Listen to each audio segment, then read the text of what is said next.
Labą dieną, mano mėlieji ESF akademijos studentai, dėstytojai ir visi jai prijaučiantis. Su jumis jau antroji mūsų laida, kurioje susipažinsime su dar daugiau įdomių žmonių, neįtikėtinų profesijų ir išgirsime įspūdingų sėkmės istorijų. Ar jau apsisprendėt, ko būsit užaugę? Aš suprantu, labai sunkus klausimas, bet dar sunkiau yra rasti atsakymą, nes profesijų miškas gana painus. Bet mes padėsime, iš tikrųjų stengsimės iš visų jėgų jums išsirinkti tą vienintelį teisingą kelią. Todėl dar kartą visoms ESF akademijos komandoms primenu labai svarbi informacija. Taigi dėmesio, nepamirškite būti aktyvūs, renkite ekskursijas pas profesionalus, kokiais užaugę patys norėtumėte tapti. Kvieskite specialistus pas save, susitikite ir aprašykite žymiausių jūsų mokyklo abiturientų gyvenimus ir sėkmės istorijas. Ir nepamirškite, mes viską matyti norime ESF akademijos iniciatyvų žemėlapyje, kuriame beje džiaugiamės, kad skaičiai kasdien vis auga ir auga. Jūs šaunuoliai, respektas jums nuo manęs. O didžiausi šaunuoliai, iniciatyviausia iniciatyvų žemėlapio komanda bus iš tikro apdovanota neįtikėtinais prizais, labai gausiom dovanom iš mūsų ESF akademijos gausybių dovaninių ragų. Na, o dabar susipažinkime su mūsų laidos svečiu, tai yra profesinio informavimo ir konsultavimo plėtra Lietuvoje bei Europoje užsiimančio projekto Euroguidance koordinatorė Ieva Mažulė. Sveiki, mano vardas yra Ieva, aš esu Švietimo mainų paramos fondo Euroguidance projekto koordinatorė. Ir kodėl aš esu čia šiandien šitoje paskaitoje, tai iš tikrųjų norėčiau pirmiausiai pasakyti, kad atėjau ne viena, o atnešiau savo karjeros portfelį, karjeros kuprinę ir šiandien kalbėsiu apie karjeros planavimą, kaip man sekėsi planuoti karjerą. Šitoje kuprinėje taip pat yra ir tam tikrų karjeros planavimo patarimų, tam tikrų įrankių, prie kurių kūrimo aš esu prisidėjus. Tai tiesiog norėčiau visą tą informaciją su jumis pasidalinti. O prieš pradedant šitą paskaitą, pirmiausia, norėčiau pristatyti savo darbovietę, tai yra Švietimo mainų paramos fondą. Dabar trumpai norėčiau taip pat papasakoti apie Euroguidance projektą. Euroguidance, turbūt, jeigu tai pasižiūrėsite ir bandysite išversti šitą pavadinimą, tai galbūt jis jums asocijuosis su kažkokiu interaktyviu žemėlapiu po Europą ar tiesiog kažkokiu gidu, Europos gidu ir panašiai, bet iš tikrųjų Euroguidance tai yra projektas, kuris kalba apie karjerą, apie karjeros planavimą ir būtent šito projekto temos yra viskas, kas yra susijęs su karjera. Ir tarptautinis bendradarbiavimas apie tai, ką aš kalbėjau Švietimo mainų paramos fondo administruojamos programos, jos irgi eina į šitą temą. Nes tarptautinis bendradarbiavimas tai irgi gali tapti jūsų karjeros dalimi tam tikra. Taip pat savanorystė. Kitos temos, kurios yra būtent aktualios tavo būsimai karjerai, profesijos pasirinkimui. Tai iš tikrųjų apie šitą projektą ir jo veiklas daugiau galite irgi sužinoti www.euroguidance.lt ir taip pat tapti būtent mūsų Facebook paskyros sekėjais ir žiūrėti, kokius straipsnius, kokią informaciją mes skleidžiam būtent internetinėje erdvėje apie karjerą. Jeigu teko jums irgi matyti mūsų karjeros planavimo žingsnių video, jie yra tikrai labai smagus ir yra įgarsinti Tado Vidmanto, ten irgi galite rasti labai įdomių idėjų būtent savęs pažinimui, profesijos pasirinkimui ir tiesiog po mano galbūt paskaitos jūs sugrįžkite, prisijunkite ir tam tikrus akcentus susidėliokite, ką jūs norėtumėte toliau daryti su savo karjera. Tai o dabar norėčiau labiau supažindinti jūs su būtent savo kuprinės turiniu. Ir norėčiau pradėti kalbėti apie savęs pažinimą. Savęs pažinimo etapas yra iš tikrųjų labai svarbus dalykas, ypač renkantis profesiją ir jūs, mokiniai, turite labai daug laiko šiuo momentu tą dalyką daryti. Nes, sakykime, esate 9-okai, turbūt 10-okai, 11-okai, 12-okai, tai, sakykime, turite labai daug laiko ir labai palankiai jums susiklosti aplinka savęs pažinimui. Jūs galite tą daryti klausydami savo draugų patarimų, savo tėvų patarimų, mokytojų. Taip pat galite aktyviai veikti įvairiose mokyklos veiklose, renginiuose, būreliuose. galite ugdyti savo tam tikras lyderystės, galbūt savybės, dalyvaujant mokinių taryboje ir panašiai.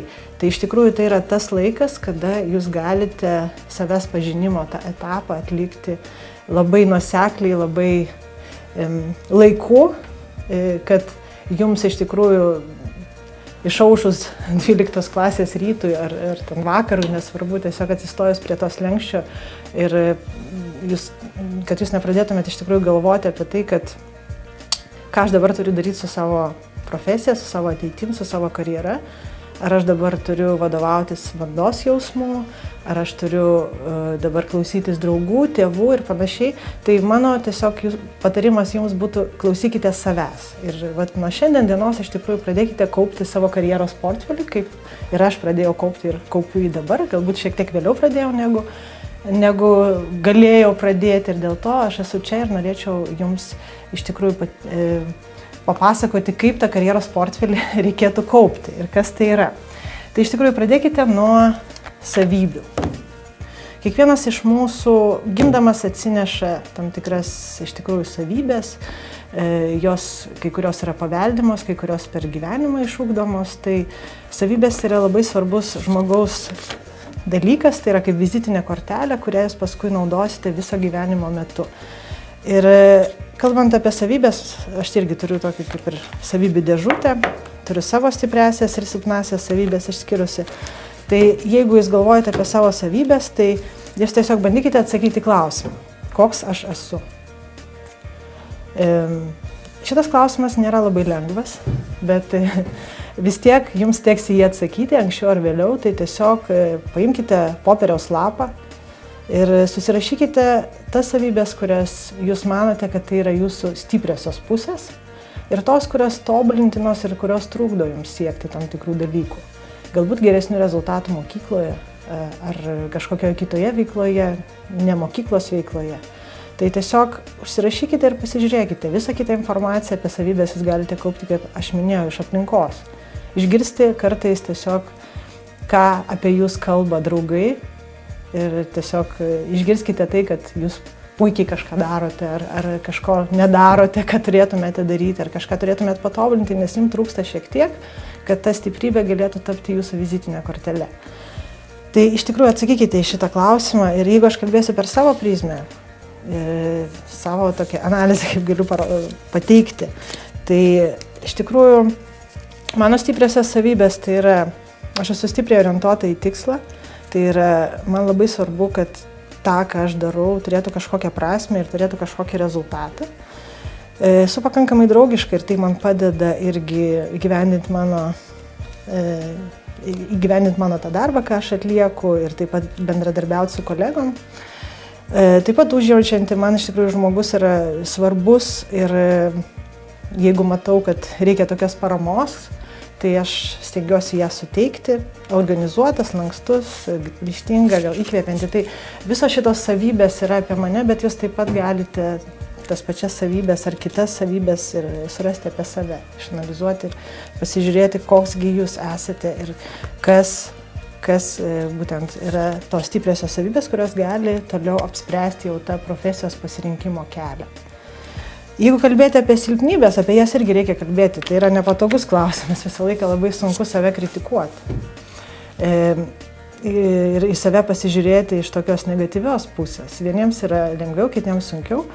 Tai vis tiek reikia tas savybės išskirti ir pasižiūrėti, nes jos gali jums trukdyti profesijos pasirinkimo sprendime, taip pat ir tolesnėme profesinėme gyvenime. Tai tiesiog reikia jas žinoti ir bandyti jas arba nukreipti, arba paversti stiprybėmis gal tam tikrose situacijose, arba tiesiog bandyti mažinti tų neigiamų savybių poveikį. Tai sakykime, aš apie save kalbant, tai galiu pasakyti, kad esu labai nekantri, nepakanti ir kartais šitas dalykas man pakiša koją. Nereikalingos emocijos ir netgi gal tiesiog bendradarbiavime su bendradarbiais šitas dalykas irgi gali šiek tiek pakenkti. Taip pat galbūt tam tikrais momentais esu labai naivi ir tas irgi, sakykime, kiti gali pasinaudoti mano naivumu siekiant tam tikrų tikslų ir panašiai. Nepastovios nuotaikos, pavyzdžiui, mėgstu nurodinėti. Tai visi šitie dalykai kartais gali turėti ir neigiamos įtakos, iš tikrųjų ir profesinėme kelyje, ir karjeros kelyje, tai aš apie jas žinau ir bandau tam tikrais momentais tiesiog arba jas mažinti poveikį šitų savybių, arba jas išversti į mano stipriasias pusės. Tai vat apie savybės tiek. Tai kitas dalykas, apie ką reikėtų pagalvoti, ir iš tikrųjų tavo gabumai. Aš tai vadinu talentais. Ir reikėtų atsakyti klausimą, ką darau geriau nei kiti. Šitas dalykas yra labai svarbus irgi savęs pažinimo tame procese, nes jeigu tu galėsi atskirti iš tikrųjų savo tos išskirtinius gabumus, kurie tau gali paskui vėlesnėje veikloje pagelbėti tam tikrus veiksmus padaryti greičiau ar lėčiau, tai iš tikrųjų tai yra labai sveikintinas dalykas. Tai iš tikrųjų atsakyk į klausimą, ką darai geriau nei kiti. Ir tai gali būti paprasti dalykai, tai nebūtinai dainavimas, šokiai ar sportas. Jeigu aš kalbėsiu apie save, kad truputėlį suprasti, kaip aš įvardyju tos savo gabumus ir savo tam tikras išskirtinės, tokias galima sakyti, ir savybės. Tai pavyzdžiui, aš sugebu kitus įtraukti į bendrą veiklą. Man nereikia jokių kažkokių pastangų, bet visi užsikrečia mano idėją ir daro kažkokį siekiam bendro tikslo. Tai yra toks mano prigimtinis toks dalykas, kai žmonės pasitikė tavim labai.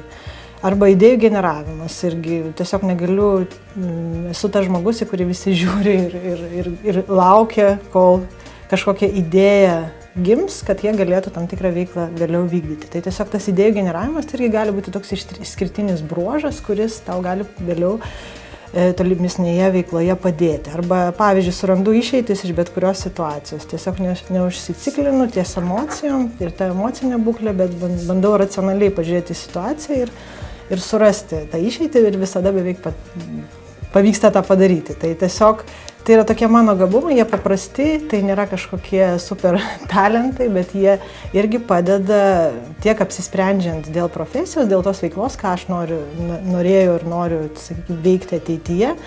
Ir mano darbinė veikloje šio momentu, kur man būtent tokių gabumų ir gebėjimų reikia. Tai tiesiog bandyk savo atsakyti į klausimą, ką darau geriau nei kiti. Toliau dar kitas labai svarbus dalykas yra vertybės.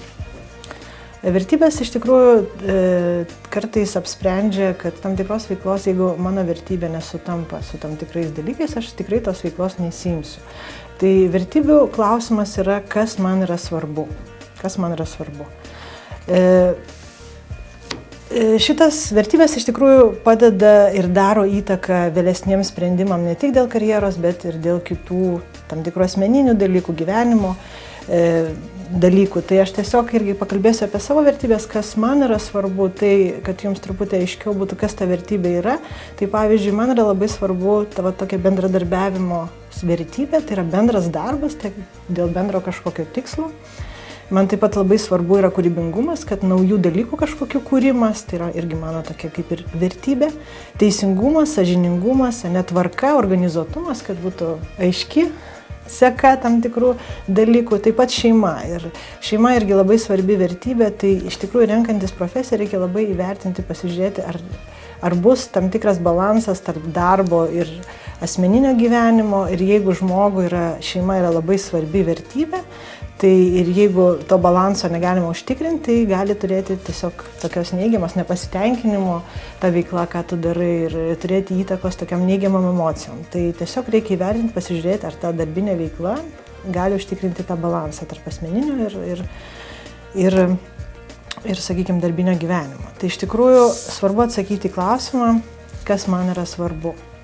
Tai savęs pažinimo procese šitas klausimas yra iš tikrųjų vienas iš tokių svarbiausių. Kitas dalykas yra interesai. Interesai, iš tikrųjų, jeigu mes kalbėsim apie interesus ir pomėgius, tai mano nuomonė, tai yra du truputėlį skirtingi dalykai. Interesas tai galbūt toks paprastesnis, kaip aš vadinu, pirma pomėgio stadija. Ir interesas atsako į klausimą, kas man patinka. Man gali patikti daug dalykų. Man gali patikti žaisti futbolą, man gali patikti dirbti su kompiuteriu, man gali patikti bendrauti su žmonėmis, bet tai nėra mano pomėgis. Man patinka. Aš gerai jaučiuosi tą darydamas. Bet kai mes jau pradedam kalbėti apie pomėgius tai tampa tavo gyvenimo būdu. Ir kartais pomėgis gali tapti tavo profesija. Ir tokių pavyzdžių yra nemažai. Ir tas dalykas yra iš tikrųjų labai sveikintinas, tai yra sėkmės istorija, kai tu gebi iš tikrųjų ta veikla, kuri tau patinka, tau neša tam tikrą pajamų šaltinį. Ir tokių pavyzdžių yra nemažai. Jums galbūt žinomas vienas iš tokių, tai yra Rimvydas Širvinskas, pavyzdžiui, kuris, sakykime, labai domėjasi kelionėm, pats daug keliavo ir viename iš Euroguidance iš tikrųjų renginių jis pristatė savo tą karjeros kelią prieš keletą metų studijų parodoje. Šiuo metu, kaip žinote, jis turi savo įmonę, turi savo puslapį, jisai padeda kitiems planuoti ir labai gerai jaučiasi.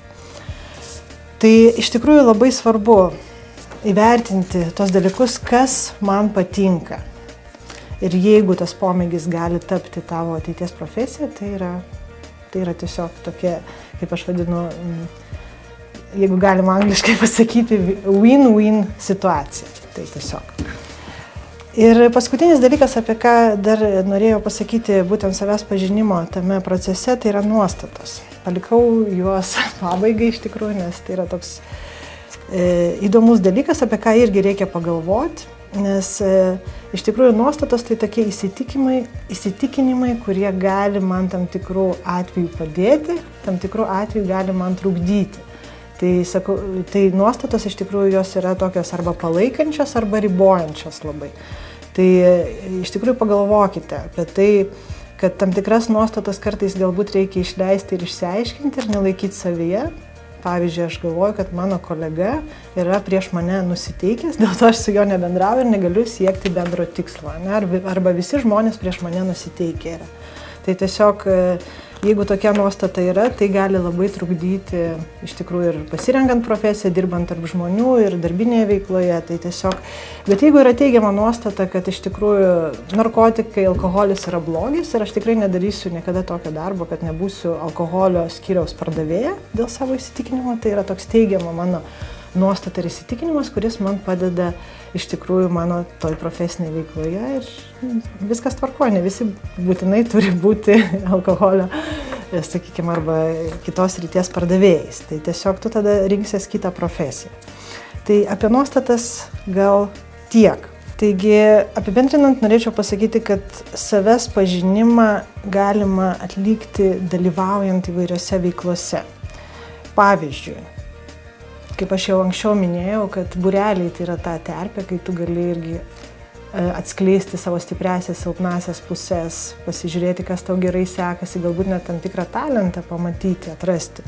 Tai tiesiog rekomenduoju kuo daugiau išbandyti įvairių veiklų, nes jaunas žmogus yra imlus naujovėms, naujiem dalykam ir turi tam iš tikrųjų laiko. Tas buvimas mokykloje ir mokymosi laikas iš tikrųjų tai yra tas laikas, kai tu gali veikti ir išbandyti save įvairiose srityse.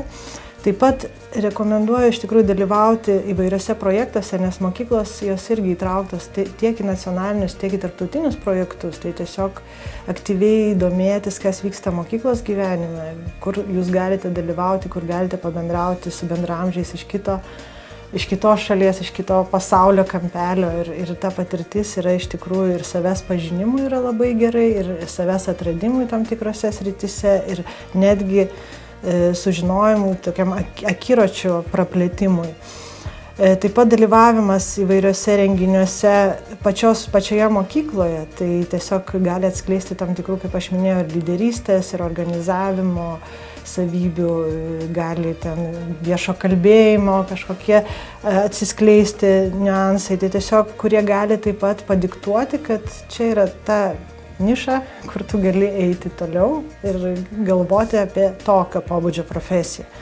Taip pat labai svarbu yra įsiklausyti kitų nuomonę. Kaip aš minėjau, aplinka gali labai daug pasakyti apie tave, jeigu tu tinkamai išgirsti ir įsiklausai. Tai tiesiog girdėkite, ką sako draugai, bendraminčiai, nepažįstami gatvėje, tiesiog, kad esi panašus į aktorių. Gal ir to pakaktų, kad tu pagalvotum apie aktoriaus profesiją, nes tavo išvaizda tinka visus dalykus. Tai tiesiog girdėkite, ką aplinka kalba. Ir dar vienas dalykas, ką norėčiau pabrėžti ir parekomenduoti, iš tikrųjų ir šiuo momentu jaunimo tarpe tokia veikla yra pakankamai populiari, tai yra savanorystė. Savanorystė tai yra dalykas, tai yra tokia veikla, kai tu gali prasmingai praleisti savo laisvalaikį, iš tikrųjų, surasti kažkokių bendraminčių, praplėsti savo socialinį tinklą, ne? Ir ta patirtis, jinai iš tikrųjų pakeičia žmogų ir padeda atrasti tam tikrų dalykų, kurie kartais netgi ir turi labai daug įtakos tavo profesijos pasirinkime, kartais netgi savanoriai lieka, jų ta savanorystė tampa jų profesinė veikla, netgi ir jie lieka visą gyvenimą savanoriais, nes mato prasmę ir jaučia pasitenkinimą nuo tos veiklos. Tai tiesiog reikia išbandyti save ir savanorystėje, tai gali būti ir savanorystė, sakykime, savanoriavimas kažkokiame renginyje, pradedant nuo to, gali išvirsti į savanorystę, sakykime, kažkokioje tarptautinėje organizacijoje, ar tai kažkokioje kitoje pasaulio šalyje, pavyzdžiui, zoologijos sode ir panašiai. Tai tiesiog reikia ieškoti informacijos apie savanorystę, jos yra pakankamai nemažai ir yra organizacijos, kurios kuruoja šitą veiklą, tai galima tiesiog pasiskambinti ir surasti savo tinkamą tokį sprendimą, kur galėtum save išbandyti. Ir taip pat vasaros praktika yra labai naudingas dalykas, ypač jums, 9-okai, 10-okai, 11-okai, 12-okai. Ir kodėl sakau, kad tai yra labai naudinga praktika, dėl to, kad aš pati turėjau ir šią vasarą, sakykime, praėjusią vasarą praktikantę, kuri atėjo pas mane ir norėjo susipažinti su projektų koordinatoriaus specialybė. Ir jai atrodė, kad projektų koordinatorius yra vienokia specialybė iš tikrųjų, bet kai jinai susipažino su to darbu, atliko tam tikras užduotis, mes turėjome iš tikrųjų nemažai pokalbių tokių, kalbėjomės apie perspektyvas, apie darbo specifiką, kad projektas projektui nėra lygų ir ką tu darai švietime, tai nereiškia, kad tu tą patį darysi versle. Tai tiesiog jinai susipažinusi su tą specifiką susidarė labai aišku tokį vaizdą, kas tai yra per profesiją, būtent švietimo srityje. Ir jinai tada tiesiog galvoja, ar jai tas tinka ar ne. Tai tas pačiupinėjimas yra labai svarbus momentas prieš priimant tą galutinį sprendimą. Todėl vasaros praktikos galimybės yra puikios tiek savęs pažinimui, tiek to apsisprendimo įtvirtinimui. Todėl tiesiog reikia kreiptis į įmonės, kartais net elektroniniu paštu užtenka parašyti laiškelį. Viena įmonė nesutiks, bet kita tikrai mielai priims. Įmonės tampa tikrai socialiai atsakingos ir galvoja apie savo tą ateities darbuotoją ir bando jį ugdyti, būtent priimant ir mokinius ir kalbant apie tą sritį, sakykime, savo. Tai vat, šitie visi dalykai iš tikrųjų gali pagelbėti tiek savęs pažinimo procese, tiek profesijos jau tam tikros konkrečios profesijos išbandyme, pačiupinėjame. Tai tiesiog linkiu, kad jums šitas procesas savęs pažinimo, profesijos pasirinkimo nebūtų sudėtingas ir jeigu jūs iš tikrųjų pasinaudosite šitais patarimais, pabandysite atsakyti į klausimus, kas aš esu, kas man svarbu, kas man patinka, sakykime, kas man trukdo, kas man padeda, sakykime, kokie mano gabumai ir jūs dabar pradėsite apie tai galvoti ir kaupti tą savo karjeros portfelį. Sakykime, aš manau, kad jums tikrai tas procesas bus daug lengvesnis ir jums tada daugiau reikės pagalbos, galbūt galvojant, ką su šitą visą informaciją daryti, kaip ją taip išanalizuoti ir susijęti su profesijos pasauliu ir šitame darbe jau jums gali padėti ir karjeros specialistai, ir kiti specialistai. Tiesiog tada jau individualiai reikia ieškoti būdų, kaip tą informaciją išanalizuoti ir kaip ją tinkamai, sakykime, nukreipti į tą tinkamą profesijos pasirinkimą. Tai tiek. Ačiū labai ir sėkmės jums. Taigi dabar jūsų dėmesiui viena mėgstamiausių mano rubrikų. Pristatome jums tikrą sėkmės istoriją. Ar mylite šuniukus? Tai aišku, kad mylite iš tiesų, kas jų nemyli. Tačiau ar kada pagalvojote, kad jūsų laisvalaikis su mylimiausiais keturkojais galėtų būti ir jūsų darbu? Gal verslo pradžia? O svarbiausia, tai būtų darbas, kuris teikia malonumą. Kitaip tariant, visi žino, kad nereikės dirbti gyvenime nei minutės, jei darysite tai, ką mylite. Pristatau jums šunų dresuotojas, kinologės, Urban Dog įkūrėjas, seseris Agnė ir Vilma Jezukevičiūtės. Na ką, sveiki SV akademijos visi žiūrėtojai ir šiandieną mes esame ypatingoje vietoje, aš net nežinau kaip pavadinti ir aš esu pirmą kartą tokioje vietoje. Nu, aš galiu pasakyti, kad mes esame lofte Vilniaus centre. O kas čia vyksta ir dėl ko mes čia esam, kas čia dedasi ir kas čia dažniausiai ateina ir lankosi, tai gal papasakos mūsų reportažo svečiai, tai svečios. Tai prisistatykit ir pasakykit, kas čia yra, kur, kaip, kas, kodėl. Tai labai diena, aš esu Agnė, čia yra mano kolegė Vilma. Ir mes esame iš šunų dresūros ir laisvalaikio klubo Urban Dog. Tai Urban Dog, čia kaip yra mokyklėlė, universitetas Urban Dog. Čia mokyklėlė, universitetas šunims, Taip. Miesto šunims ir jų šeimininkams. Tai čia jau toks jau gal... Pradedant nuo pagrindinės mokyklos, užaugant iki koledžo ir sportinių rezultatų sekimo. Tai čia yra viskas susijęs su šunim, taip? Tik šunim. Ar jūs, dresiruojate ir voveris, ir ten, aš nežinau, ir ežius? Pagrindas šunis pas mus pagrindė susiję, tai bent jau šiai minutėj mokom šunis ir jų šeimininkus, kaip gyventi ir rasti bendrą kalbą. Tai šunis čia gali ateiti nuo pradinukų, kaip sakoma, taip. Jeigu žiūrint į žmogišką. Pradinukai gali mokyklėlę baigti ir jau išeiti su aukštuoju. Su aukštuoju, taip, pas mus yra 3 pakopos, pradeda netgi nuo šuniukų, tai gali būti nuo 2-3 mėnesių šuniukas, sulaukęs skiepų, leidžia mokyklėlę, kuo anksčiau pradeda visus mokymus, tuo lengviau. Taip, tuo lengviau ir šeimininkui, ir šuniukui. Baigus pirmą pakopą turime antrą pakopą, antrą lygį kaip ir vadinam, tai yra jau laikomas ją pabaigant miesto šuns testas, tai, nes mes vis ir Urban Dog yra orientuotas į miesto šuns, kad šuo išmoktų ne tik jau tokį gerą paklusnumą, dresūrą, kad tai būtų sportinis paklusnumas ir visa kita, tai būtų geras paklusnus mieste valdomas šuo, kuris nekeltų problemų tiek šeimininkui, tiek aplinkiniam žmonėm. Tai yra eismui, prekybos centruose, kaip elgtis, kavinėse. Be abejo, tiem, kas mėgsta šunis, kas jų nemėgsta ir panašiai, tai yra atsakingo, mes netgi ugdom kartu ir tas būtų atsakingi šeimininkai už savo šunis ir kad tiesiog... Taip, nes mieste gyvena ir žmonių, kurie nelabai mėgsta šunų, tiesa, kurie yra įsigandę, kartais bijo, nepagristai. Gal ir pagristai kartais, visko būna. Taip, visokių ir šunų būna, visokių žmonių. Taip. Gerai, bet čia mokosi ne tik šunys, čia mokosi ir žmonės, aš suprantu. Mokosi elgtis su šunimi. Žinokit, iš tikrųjų, kai pradėjom šitą darbą, aš čia labai buvau visą laiką tokia, tai buvo hobis, tapęs virtęs darbu.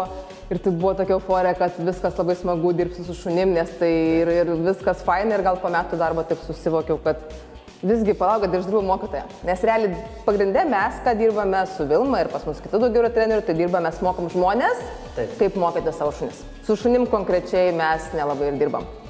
Tai taip, mokome žmonės. Tai ir žmonės išeina čia su aukštuoju, tiesiog, tokio kaip ir...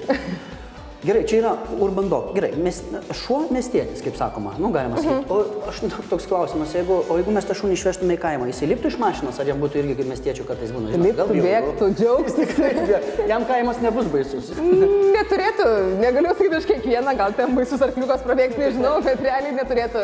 Ne, tai aš suprantu, nes dėl to čia ir yra loftas. Loftas, žinot, šunys mokomi kartais būna laukose ar dar kažkur tai, bet jau pas jūs tikrai loftas, tai yra jau tikrai miestietiška, visiškai miestietiška vieta, kaip sakoma, miesčionio tokio būda. Galima ir taip pasakyti. O gerai, žiūrėkit. Gerai, nuo ko viskas prasidėjo? Ar tai buvo didžiulė meilė gyvūnams nuo vaikystės? Tikrai taip. Tikrai taip. Viskas turbūt prasidėjo, mes net iš benamių šunis temdavom namo, mes juos pašerdavom. Ir paleisdavom? Ir iki tėvam grįžtam paleisdavom, nes labai pykdavom. Tai jo kažkokiu būdu mes juos paimdavom, kažkokiu būdu atsivesdavom. Kaip aš dabar tiksliai nebeprisimenu, bet prisimenu daktarišką dešą duodam. Tai toks daktariškas poelgis, kaip gydytojas. O tai tada prasidėjo ir jūs visą laiką kažkaip bendravote. Tiesiog būdavo tas artimas ryšys su šunimis, taip, su gyvūnais. O kaip sugalvojate, kad tai gali tapti jūsų kažkokiu verslu? Jūsgi galėjote tapti ten, aš nežinau, tarptautinius santykius, kaip mėgsta, žinot, verslo vadybą, teisininkės ar tiesiog dainininkė. Iš tikrųjų, ten buvo, galėjom dainininkė gal nelabai, bet ten studijavomės irgi tuos visus einamosius dalykus, tikriausiai dirbom einamus darbus, tokius standartinius kaip turizmo vadybininkas ir renginių organizavimas ir panašiai. Ir vis kažkur taip minty ten galvoja, vis tas yra, kad jėtus, faina, aš ten tos organizuoju renginius, kas labai smagu, gerai, patinka, žmonėm bendravimas, bet tu grįžti namo po to renginių, po to darbų ir pasiimi šunį ir išeini į mišką, į dresūros aikštelę ir galvoju, kad aš pailsiu kažkaip. Ir tas toksai vis viduje auga, kad norisi dirbti, kažką galbūt daryti, su šunim, patinka pati veikla ir kalbėjom, Vilma tuo metu gyveno Anglijoje ir mes to kalbėdavom per nuotoliniu būdu ir aš viską sakau, kaip ir noriu ir negaliu ir gal reikia, bet buvo, man atrodo, tie kriziniai dar vis metai, gal 2011 metai. Ir buvo pakankamai geros pareigos pas mane su renginio organizavimo tame skyriuje, bet aš tiesiog sprendžiau, kad viskas, tiesiog aš negaliu lygiai greičiai daryti, man pritrūksta energijos ir tam, aš išeinu. Tai aišku, aplinkiniai žiūrėjo, kas sako, beprotė, gal tikriausiai, nes tai yra, tiesiog, tai yra darbas geras ir išeini nieką, apskritai nieką, nes ten buvo aš čia jau ir, ką dabar daryti. Tai po to, po kelių mėnesių galbūt, nes čia jau, kai tai jų pabaiga buvo prieš Kalėdas 11 metais 2000 ir 12 metais sausio mėnesį vykau į Angliją, mes pradėjom ten mokintis, kaip ir nes Lietuva neturėjom nei kur studijuoti, nei ką čia gauti žinių, tai pradėjom važinėti, Vilma, kadangi gyvena Anglijoje, tai į Angliją, ten lankyti kursus, mokinti šito amato verslo ir visą kitą ir tada nuo individualios veiklos važiuoju. Tai, o suprantu, negalim per galvą glosti, čia žinot, pripratimas vienas, nes? Bet jau moku iš apačios. O čia patiks, o čia ir jisai bus laimingas. Aš jau irgi šiek tiek išmokau, tiesa, tik atėjęs. Jau gerai. O gerai, tai apie mokymąsi. Jūs irgi žmogus turi išmokti tam, kad šuo irgi kažką turėtų išmokti. Išmokot jau, pavyzdžiui, galvos glostymas, tai šuniui nepatinka. O kaklas labai faina. Taip, be abejo. Ir man kažkaip per pagursinkai, nes per galvą, kai glosto, tai nelabai. O gerai, bet jūs kažką tai turėjote mokytis? Be abejo. Kaip ir minėjau, važinėjau, kadangi skuta gavosi Vilma gyveno Anglijoje kelis metus, gal 2-3, kol čia ta pati pradžia buvo, tai tiesiog važinėdavom pas ją kartu, lankydavom kursus ir vienos dienos, kelių dienų praktika, teorija, pastovin ir panašiai. Ir grįžti čia tą pradedi dirbti ir, kaip ir minėjau, prasidėjo tai nuo veiklos, kažkur kažką lauke, įsėmus veiklą, -10 su arbatos termosu ir dirbi svarbiausia. Ta emocija vedė pirmin. Ir ta prasme nebuvo klausimas, ar gerai darau, ar ta prasme čia esu, kur tai buvo čia, kad aš esu, kur reikia būti. Ir palaipsniui dabar turim, ką turim darbuotojų, turim didelį pakankamai besiplenčiantį klubą. Grįžo Vilma prieš porą metų, beveik prisijungė jau prie... Sugrįžus, tikrai, labai gerai, kad grįžo. Aš kai smedžiavau, sakiau, aš kai grįšiu savo ir grįšiu, kad tikrai būtų tas kažką. Tai dabar ir nesinori važiuoti, ne? Tikrai. Toks buvo tikslas, o tais 12 metais iš tikrųjų po pirmo mūsų seminaro 2 dienų aš turėjau nekilnojamo turto įmonėj darbą, padėjau pareiškimą irgi mane žiūrėjau maždaug ką rimtai. Ir kad galėčiau toliau tęsti ir mokytis, nes visą laiką ten išleisdavo, kiek man ten reikėjo tiem kursam. Ir jau buvo tada tikslas, jau buvo nuspręstas. Bet jūs pritarėt, kad reikia kartais gyvenime, jeigu tu matai, kad tai yra ne tavo vieta, kad, suprantu, kad gali sektis. Bet, sakau, sėkmė nėra, kartais laimė, tiesa. Ir kad reikia kartais užverti duris ir paskui, kad kitų durų irgi atsidaro ir tiesiog gal reikia palaukti kažko. Tai, man atrodo, irgi yra kažkokios kantrybės, tokios pat kantrybės, kiek reikia ir su šunim, manau. Su žmonėm. Su žmonėm. Taip, su žmonėm. Be abejo, tas yra iš tikrųjų, aš visą laiką kažkaip viską, tas tikrųjų su ta vidinė motyvacija ir būna kartais jau taip ir dirbi ir ilgai ir iki vakaro ilgo ir tie savaitgaliai visokie būna, bet jeigu tai yra ta veikla, kuri tave tiesiog veža, tarsi tą darai ir tu tą nori daryti, labai tu tiki, kad tu darai, ne tik tai, kad tai nėra vien tik verslas, tarsi taip tai iš to auga, mes čia didėjam ir panašiai, nes tai yra poreikiai žmonių auga, mes jaučiam tą iš klientų, bet tai praktiškai veikia demotyvacija. Kai tu nori, kai tu tiki, tai aš manau, kad seksis, sekasi ir taip tu gal grįžti pavargęs, bet tu gauni tokį fainą laišką iš kliento, kad viskas taip gerai dabar, ir wow, tai yra, tarpsme, tas atlygis, tas toks emocijos. Tas atlygis didžiausias. Bet tai yra verslas, vis tiek tai yra, jūs turite mokėti, aš suprantu, ne tik, kad paimti, pamaitinti šunį. Ramiai. Vyksta reportažas dabar. Tai va. Kad, ne tik, kad padresiruoti šunį, bet yra verslas, tai yra, vis tiek turite kažkokius mokesčius mokėti, ten samdyti darbininkus, tai yra vis tiek kažkokia, tai struktūra, dar kažkokia, tai vis tiek, ir jūs tai, viską darote, viskas ant jūsų pečių. Na taip, turim darbuotojų dar biškenčių padedam pečių, turim tiesiog kas buhalterija, kas seima, turim vis tiek vėlgi tarsi yra lygiai rašiai, turim įmonę, kuris to dirba, tai, Bet esate, žodžiu, užsukę verslą. Keliauju link to. Pradėjom, jeigu kaip žiūrim, pradėjom didelės veiklos, dabar jau taip, tai yra dirbam taip. Kažkiek prasiplėtėt per tuos metus. Tai yra uždara akcinė bendrovė, dirbam, didėjam, augam, plečiamės, šiuo metu kaip tik pat neperseniausiai priėmėm papildomą darbuotoją, apmokindėm naujus trenerius, kas kad dirbtų, tai taip, didėjam. Gerai, noriu paklausti, žinot, vis tiek nėra kažkokių tai vadovėlių, nėra žodynų, kaip susikalbėti su šunim. Žinot, kartais mums ir žodynai nepadeda ir su žmonėms susišnekėti, iš tikrųjų. Teisingai. Bet tai tos savybės, aš įsivaizduoju, kad, žinot, tikrai persitelkia ir žmonėms, kai, šunį dresinuoti, aš galvoju, kad yra didelė kantrybė. Didelis įsiklausimas ir aišku, tu turi būti nuoširdus. Man atrodo, negali meluoti. Bet su bet ko dirbant tikriausiai. Tai man atrodo, taip. Su žmonėms kartais tai neišeina. Žinot, nuoširdžiam būti, vis tiek tai yra labai sunku. Tai man atrodo, tiesiog, kokie tie tos didžiausios, tos svarbiausios savybės dirbant su gyvūnais. Aš vis laik manęs paklausiu, aš kažkaip per kitą kampą pradedu sakinėti, tai jeigu tiksliai norėsim, gal man daugiau pakomentuoju, nes tas pats, kad šunys vadovėlį ar ką, jie labai daug kalba. Ir tas yra, kai tu pradedi mokinti, žiūrėti, suprasti, tai aš kaip daugam sakau, iš tikrųjų tas tampa bet kas, kad ir filmo žiūrėjimas, kai ten, tarkim, kaip šuo ar ten kažkoks vaidina, ir matome visai kitų kampų. Nes mes jau matom tai, kad koks ten ką padaryta, kas suvaidinta, koks triukas, kokia komanda ir panašiai. Vėlgi tas pas klientą bendrauja, žmogus pasakoja ir iš to pasakojimo jis pasakoja vieną, aš gaunu visai kitą informaciją, nes tai matom visai kitų kampų jau viską. Tai tos savybės tiesiog realiai nuoširdumas, turbūt, vis tiek tikėjimas tuo, ką darai, tikėjimas, kad tiesiog žinios, be abejo, vienareikšmiškai tai reikia turėti, tarkim, žinių, suprasti šunis, nes būna visokių situacijų ir tas pats vėlgi tas kandimas ar panašiai, dirbant kiek metų, tai yra 4-5 metai tikriausiai jau išeina ir tų kandimų situacijų nebuvo. Tekia dirbti su agresyviais šunim, atvažiuoja dėl to, kad jisai puola žmonės, puola galbūt kitus šunis, bet matant, suprantant tą kūno kalbą, mes tiesiog neprivedam iki to puolimo ir mokom, kad jisai palaipsniui vis mažiau agresijos spaluoja tarp tų žmonių. Tai tiesiog mokant ir tą suprantant, tai tas yra reikalingos realiai žinios. Tarsi ne vien tik tai, kad sės gulti išmokinti, bet ir sniegesnių situacijų. Aš galiu prisipažinti, aš tikrai bijau šunis. Tik tai ne šiandien.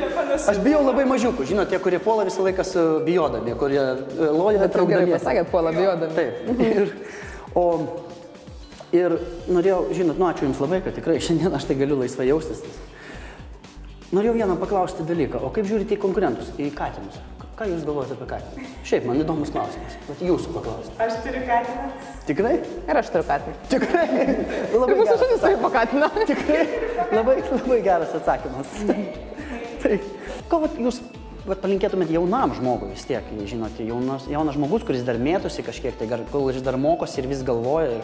Ir šita, žinot, Jūsų profesija, kaip ne profesija, bet mylimas tas darbas, iš tikrųjų įsivilioja. Man atrodo, labai daug jaunų žmonių ir sakytų, kaip faina, iš tikrųjų, žinote, žmogus vedžioja šunį ir dabar jis visą laiką jį vedžioja. Tai šiaip gali būti ir kitos profesijos, bet ką palinkėtumėt tam žmogui, jaunam, ką rinktis, kaip rinktis, gal kažkiek iš savo patirties. Nors kažkokia... Jeigu iš savo, tai gal ne, nes iš kur mes daug esam praėjusios, kas kur kaip ir viskas, bet matau, kad Vilma labai nori pakomentuoti kažką iš to, tai... Šitą galiu sakyti, kad nėra tiesiog aš pasėmiau su šuniuku smagiai dirbti, tai irgi yra mokslas, tai yra elgsenos mokslas, tai yra, mes irgi su Agne ir žiūrim, būna konferencijos mokslinės iš Amerikos tiesioginės transliacijas, gal į kitus konferencijas važinėjom irgi po Europą, tai yra mokslas, bet kokiu atveju tai nėra tiesiog, ėmiau padirbau tik tai praktiką. Kad tu galėtum dirbti praktiškai, tu turi praeiti tam tikrus, turi žinoti teoriją, nes mes dirbam mokslu pagrįstais metodais, ne tiesiog susigalvojau, man išėjo, važiuok ir nudresuot šunį. Tai yra investuota pinigų, tai yra investuota laiko, skaitant literatūrą, žiūrint įvairius... Tai investicijos į save tiesiog. Taip. Turi būti. Tai yra, tu turi tikrai to norėti ir tu apsisprendęs, bet tai neteis tiesiog iš dangaus, tai vėlgi tai reikia į save investuoti, jeigu tu nori kažko pasiekti.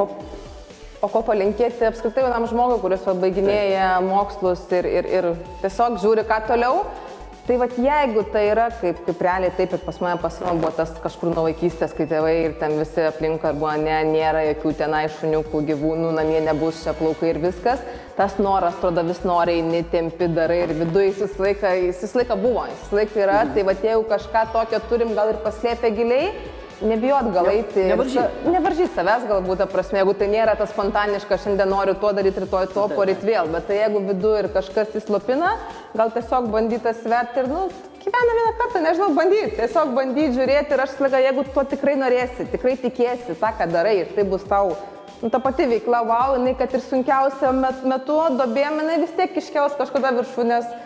Nes tu vis tiek tu esi, jauti, kad esi ten, kur turi būti. Bet linkime atrasti tai, kaip sako, būti ten, kur jūs turite būti ir privalote būti. Nes dabar privalėjote būti 10 minučių su mumis. Taigi, ačiū Jums labai visiems. Ačiū, viso gero, atsisveikinkite su mūsų. Viso gero. Čia. Sėkmės. Va. Nu va, šunis Kaip gražu, pasirodė. ne? Gražina Pasirodė. visam. O netrukus dar viena sėkmės istorija. Ramūnas galinti sužavėti bet kurią merginą, nes jei ne jis, nežinai, kada stogas užkris ant galvos. Specialybė, su kuria neprapulsi jokioje šalyje. Ramūnas tvirtas, Ramūnas stiprus, Ramūnas gerai uždirba. Taip, jis geriausias mūrininkas betonuotojas, kokį jūs kada nors matėte. Jo klientai laukia metų metus, o darbotvarkė visada pilna. Bet atostogauti jis gali sau leisti bet kur, Palangoj arba net pačioj Šventojoje. Bet užteks man kalbėti, susipažinkite su Ramūnu patys. Žinot, vaikai, nereikia juoktis, rimtai. Nereikia juoktis iš manęs, iš statybininko, iš mūrininko. Nėra čia taip jau labai viskas linksma. Šiaip aš noriu, vaikai, jums papasakoti savo istoriją, savo sėkmės istoriją. Viskas prasidėjo dar vaikystėje, kai aš paskaičiau pirmą kartą apsakymą 3 paršiukai ir vilkas. Ir kai 3 paršiukas pastatė namą, sumūrijo, jis išgelbėjo 2 brolius ir apsigynė nuo blogio, tai yra vilko. Ir tada gyvenime aš supratau širdį, kad aš noriu būti kiaulės statybininku. Gal tiesiog statybininku. Tai ačiū labai už tą apdovanojimą geriausio mūrininko, ačiū Gelžbetonio profsąjungos nariams, ačiū Trestui, ačiū statybos Trestui Plitutė. Žinot, gerų mūrininkų Lietuvoje nėra daug, gal kokie tik 2. Tai yra aš, ir kitas dar kažkur yra užmūrytas. Nesunkugi pasistatyti namą, tiesa, patys pabandykite. Aš pažiūrėsiu, kiek rasi talentingų, kruopščių, dėmesingų ir atsakingų mūrininkų. Galvojat, labai paprasta? Ar jūs galvojat, kad mūrininkas yra prastas darbas? Nereikia jaunuolių, neapsirik. Pirmiausia, geras mūrininkas betonuotojas moka išrinkti kokybiškas medžiagas, jis moka jas laikyti ir ekonomiškai naudoti. Jis moka paruošti pagrindą grindims, jas betonuoti, mūryti sienas ir iš plytų, iš blokelių, tinkuoti, atlikti hidroizoliacijos darbus. Aš žinot, galėčiau vardinti ir vardinti iki ryto. Taip, tai sunkus darbas, tai geras darbas ir gerai apmokamas. Tai darbas ne kiekvienam. Tu turi būti fiziškai stiprus, koordinuotas, dėmesingas, kaip aš. Manot lengva? Juk tai beveik menas. Taip, aš esu menininkas, statybininkas. Nes čia reikia didelės ištvermės, mokslo kaip ir visur. Ir aišku, meilės darbą. Ir šiaip, jauno žmogau noriu pasakyti, kad gyvenime reikia negriauti, o statyti. Nes kas stato, tas pastato ir jam dar už tai pastato. Nes o kas griauna, tas nestato ir jam už tai nepastato. Tai, kaip sakoma, užstato stato. Oho, Ramūniukas. O kad aš galėčiau toks būti. Bet ką aš. Geriau pažiūrėkim, kaip jums sekasi įgyvendinti iniciatyvas ir su kokiamis profesijomis jau susipažinote. O prie to paties apžvelkime ir kokiamis oro sąlygomis artimiausiu metu teks dirbti. Na kągi, iki greito. Na kągi, mielieji, matau, kad pavasaris smarkiai artėja, nes saulutė šviečia vis ryškiau ir ryškiau. Tiesa, kaip ir praėjusį mėnesį, šilčiausia yra Mažeikių Gabijos gimnazijoje. Perkopėte 30 iniciatyvų skaičių, bet manau, termometrų stulpeliai gali dar pakilti. Nagi, pasitepkite saulės įdegio kremų ir pamatysite, įdegis bus gražesnis ir iniciatyvos bus daugiau. Šiaulių Didžvario gimnazijoje kiek atvėso. Juos temperatūra aplenkė Kauno Dariaus ir Girėno gimnazijas. Čia jau 28 iniciatyvas mes turime. Kaip matome, anticiklonas Lietuvoje šėlsta ir maišo visas anksčiau numatytas prognozes. Taip pat norėčiau pasidžiaugti Anykščių Jono Biliūno ir Joniškio Aušros gimnazijomis. Jūs taip pat patenkate į iniciatyviausių 5. Nepraraskite pozicijų, nes debesis atneš lietų virš jūsų galvučių. Taigi, neužsitraukime šlapdribos ir kitų kritulių ant savo miesto. Kita vertus, bendras gerų darbų skaičius visoje šalyje beveik jau 300. Įspūdingas skaičius, o jūsų entuziazmas tiesiog įkvepiantis. Su tokia energija ir žibutės sužydės anksčiau. Gero vėjo, vėjo nekadėjo.